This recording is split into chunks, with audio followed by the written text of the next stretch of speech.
ಸಾವಿನ ಪ್ರಕರಣಕ್ಕೆ ಸಂಬಂಧಪಟ್ಟಂತೆ ಕೂಡಲ ಸಂಗಮದ ಜಯಮೃತ್ಯುಂಜಯ ಸ್ವಾಮೀಜಿ ಕಲಬುರಗಿಯಲ್ಲಿ ಮಾತನಾಡಿದ್ದಾರೆ. ಕ್ರೀಡಾಪಟುಗಳು, ಕಲಾವಿದರು, ರಾಜಕಾರಣಿಗಳ ಬಗ್ಗೆ ಅಭಿಮಾನ ಇರಲಿ, ಇವೆಲ್ಲದರ ಬಗ್ಗೆ ಅಂಧಾಭಿಮಾನ ಬೇಡ ಅಂತ ಕೂಡಲ ಸಂಗಮದ ಜಯಮೃತ್ಯುಂಜಯ ಸ್ವಾಮೀಜಿ ಕಲಬುರಗಿಯಲ್ಲಿ ಹೇಳಿಕೆ ಕೊಟ್ಟಿದ್ದಾರೆ. ಕಲಾವಿದರ ಬಗ್ಗೆ, ರಾಜಕಾರಣಿಗಳ ಬಗ್ಗೆ, ಕ್ರೀಡಾಪಟುಗಳ ಬಗ್ಗೆ ಅಥವಾ ಇನ್ಯಾರೋ ಸಿನಿಮಾ ನಟರ ಬಗ್ಗೆ, ಯಾರೋ ಒಬ್ಬ VIP ಬಗ್ಗೆ ಅಭಿಮಾನ ಇರಲಿ, ಆದರೆ ಯಾವತ್ತೂ ಅಂಧಾಭಿಮಾನ ಇರಬಾರ್ದು ಅಂತ. ಅಂಧಾಭಿಮಾನ ಇದ್ದಾಗ ಇಂಥದ್ದೊಂದು ದುರ್ಘಟನೆಗಳಾಗುತ್ತೆ.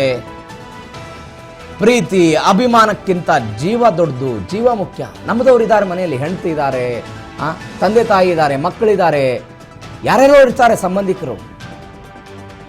ಜೀವ ಕಳೆದುಕೊಂಡು ಅಭಿಮಾನ ವ್ಯಕ್ತಪಡಿಸಿ ಯಾರು ಕೇಳಲ್ಲ. ತಮ್ಮ ಜೀವ ಹೋಗ್ಲಿ ಅಂತ ಯಾರು ಕೇಳಲ್ಲ. ಸತ್ತ ಮೇಲೂ ಯಾರು ಏನು ಮಾಡಲ್ಲ. ಹಬ್ಬ ಅಂದರೆ ಸಾಂತ್ವನದ ಮಾತುಗಳನ್ನು ಹೇಳ್ತಾರಷ್ಟೇ. ಯಾವ ಆಟಗಾರ, ಕಲಾವಿದರು ಇದನ್ನು ಹೇಳಲ್ಲ. ಅಂಧಾಭಿಮಾನ ಬೇಡ ಅನ್ನೋದು ಸ್ವಾಮೀಜಿಯ ಮಾತು.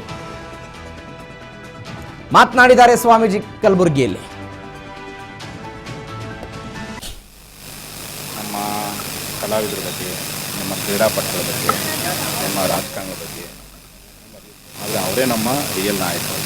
ನಮ್ಮ ರಿಯಲ್ ನಾಯಕರು ಯಾರಪ್ಪ ಅಂದರೆ ಅನ್ನ ಕೊಡುವಂಥ ಅನ್ನದಾತ, ದೇಶಕ್ಕಾಗುವಂಥ ಸೈನಿಕ, ನಮಗೆ ಪ್ರೀತಿ ಬುದ್ಧಿ ಹೇಳುವಂಥ ಶಿಕ್ಷಕ. ಅವರು ಕಲಿಸಿದ ಮೇಲೆ ನಾವು ಒಳ್ಳೆ ಕ್ರೀಡಾಪಟುಗಳಾಗ್ತೀವಿ, ಒಳ್ಳೆ ಚಲನಚಿತ್ರ.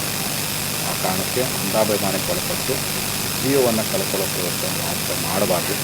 ಇಂಥ ಘಟನೆ ಆಗಿದ್ದು ಇಡೀ ನಮ್ಮ ಕರ್ನಾಟಕದ ಪ್ರಜ್ಞಾವಂತಿಕೆ ಒಂದು ರೀತಿಯ